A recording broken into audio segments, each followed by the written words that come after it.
Let's see. Outside all of the hilarious meme you do with Starfield, does it deserve all the hate it gets? I mean, I think in the mix of all of this, the core message has been kind of lost. Where people now, I mean, it's popular to meme on Starfield for being garbage. My stance on Starfield is the same as it was back at launch, though how they've handled it after it's launched has tainted some bits of it. But basically, like, my problem with Starfield is that it's just a bleh game. Like, there's stuff that they do in it that's cool. The 1,000 Planets is cool. The procedural tech is cool. That's all cool. This, like, the shipbuilding, I love the shipbuilding. I think that deserves a ton of credit. That's awesome. Being able to build your own ship, walk around inside it, fly it around, and get in dogfights with it. That's all cool.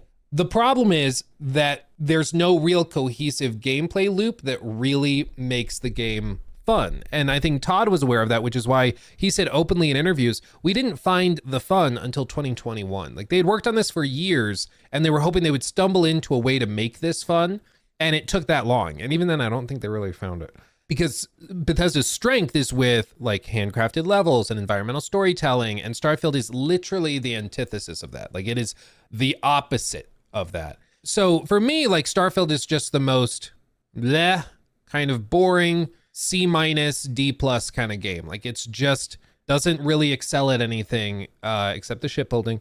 And it was hyped up and promised to be this expansive like game of the generation kind of jaw-dropping technical marvel, and it just was never going to be that. And so I think that that's why, like I've said before, it's why it's so crucial to have your expectations in check, because if you're expecting like the 10 out of 10, but the game ends up being, well, again, the number scheme gets everybody confused because some people think 5 out of 10 is average, but American school systems C is like average. So if we go with just letter-based grades, if we say you were expecting an A plus and you actually got a C plus game, or even just a C game, this gap, I mean, this could still very well be worth playing. There's a lot of C games that are worth playing, lots of games that have big problems that are worth playing and checking out, in my opinion, especially on Game Pass if it's included. So like a C is not bad, that's fine. It's just not great or a masterpiece or anything. It's just fine. It's got some big problems.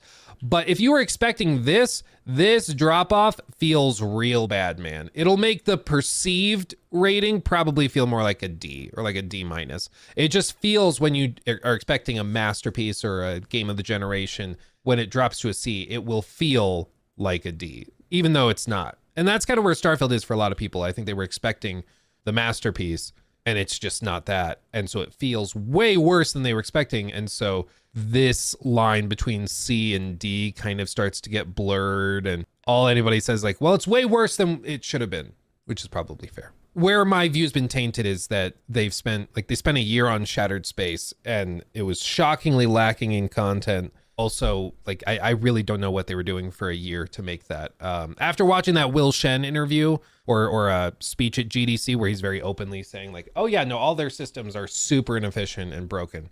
Makes a lot of sense. Furthermore, like, there's been no acknowledgement. There's been no clear intention to fix any of the problems except the rover. There's just been nothing at all that has shown that they've acknowledged the frustrations players had. And for me, like, my whole goal, people always ask, like, why do you keep covering it? Ultimately, it's because I'm a fan. Like many of you guys, I'm a former fan, hardcore fan of Bethesda Game Studios titles.